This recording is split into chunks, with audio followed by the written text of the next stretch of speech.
Welcome back to another edition of the Chris Hatcher Show here on the Samford University campus. Alongside head coach Chris Hatcher, I'm Blake Gardner filling in for Kevin Blackwell this week. Samford coming off a 31-28 defeat in front of over 8,000 people at Johnson City, Tennessee against ETSU. And Coach, when you went back and watched the film of that contest from this past weekend, was there anything that stood out, or did it kind of match what you saw live? Well, it matched what I saw live or what I felt in the real time there. I thought that defensively, we played well enough to win the game. Offensively, in the second half, just couldn't muster any first downs. And one or two plays here or there, maybe milk enough clock off. Special teams just had not a very good day. Left points on the board, poor field position, and then just some non-hustling penalties that were out there. And what I felt like is I'm looking there, we just don't look like a very well-coached football team. And sure enough, after watching the film, I felt the same way. So we got a lot of things to clean up. Unfortunately, a lot of the mistakes we made in that game, we made against VMI, but won the game. We addressed them at that time. We didn't get them fixed. So we're going to have to find a different way, some different tools of success, if you will, to put our guys in a position to finish a ball game against a very good opponent that's coming in this upcoming weekend. Yeah, even still in that Johnson City game, I mean, you led that team or were tied pretty much the entire way to the final 146 of that contest. When you have so much game control like that, what's kind of the message to your team after that performance? I thought that we got a little complacent there late in the third quarter and early in the fourth quarter, almost like, hey, we got this game. This game's over with, and unfortunately it wasn't. So we taught our guys about cleaning up some things that we needed to clean up, okay? Some little things that are very fixable. It just comes down to being a more disciplined football player, which equals a more disciplined football team. I thought we had good effort. I thought our want to was good, but our execution lacked there, especially down the stretch. So we got to do a better job of dominating each and every play. Got to do a better job of finishing football games. We've let two slip away from us this year, and it doesn't feel good. We could be sitting here in a lot better spot record-wise, but there's still a lot of football left to be played. Well, let's talk about some of the bright spots. Obviously, Ray Finson had that big play early on, an 89-yard touchdown. Wesley Carlock got his first touchdown as well.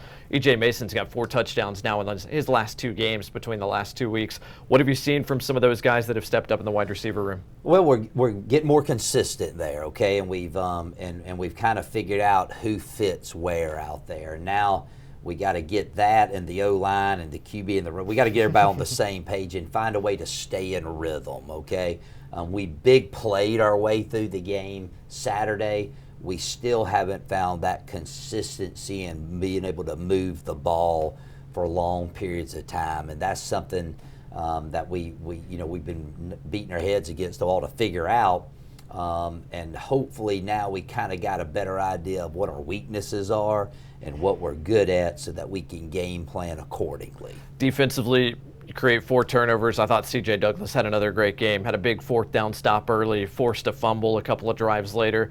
What have you seen from C.J. and the rest of that? I mean, C.J.'s not in the front 6, but he fits the run. That's pretty hard, like a guy in the front 6. What have you seen from that front 6 and the way that they played on Saturday? Well, that was one of the disappointing things. We forced all the turnovers and got 0 points out of that. And, I've never been in a game where you got no points off of that many turnovers. And, of course, that was the difference in the outcome. But if you were to come watch C.J. practice, you would know why he plays so well on Saturday. He studies. He works hard at practice. I have to, I think, get on him at least 1 to 2 times a day and remind him that we're just tagging off on our own players. Yeah. But he is aggressive. He's a football player, and we're glad that we got him. And fortunately, he just from right down the road over in Leeds. So we got a good one in C.J. Douglas. I know you mentioned some special teams frustration. Does anything change this week in practice in that regard?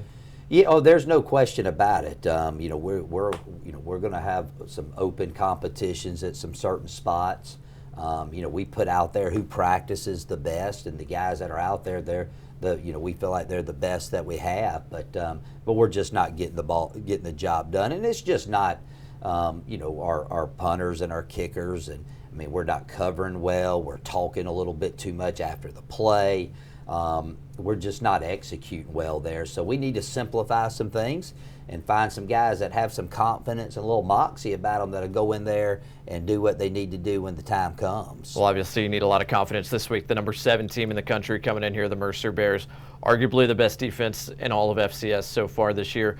What stands out when you watch them on tape that's led to their early success? Well, they got a really good coach who's been successful at all the stops that he's been at, and he took over from Drew Cronick, who really built that program there after Bobby Lamb left and made them a playoff football team. So defensively, they're not fancy, they're not super complicated. They do what they do, and they do it at a high level. And I haven't seen a defense this good in our league in quite some time. But it all starts with their front four. They're very physical. They're active. And when you can get pressure with 4, it sure makes it a little easier playing on the back end. But they're mean. They fly around to the football. And they do a great job. I have nothing but huge props for those guys and how they play defense. Well, it seems like this Samford-Mercer series has kind of gone back and forth. It's been a fun conference rivalry. I think 5 of the last 6 meetings between these two teams have been decided by a score. That includes the last time they came here. Samford, of course, won in double overtime. What is it about these two programs where it always just seems kind of back and forth? First of all, I just think our whole league has a lot of parity about it, and we talk every Friday before you do the broadcast on game day. It's just we're just all so much alike in so many different ways, and that's what's frustrating with us is we can't make those mistakes and expect to win ball games. And but this rivalry, we're proximity, we're pretty close together. It's become one. For me, it's a little more special because that is my hometown. I have a lot of friends that went to Mercer, and I have a lot of friends that pull for Mercer that support that program. This is a big one. It is each and every year. But for me personally, I liked it when I go home to visit my family. I do not like Mercer Bears talking smack to me. Absolutely. Well, it should be a fun contest once again. Football weather in store at Birmingham as well. Again, that's Samford and the number 7 Mercer Bears. 2 o'clock from Pete Hanna Stadium on Saturday. It's Bulldog Buddies Day. It's First Responders Day.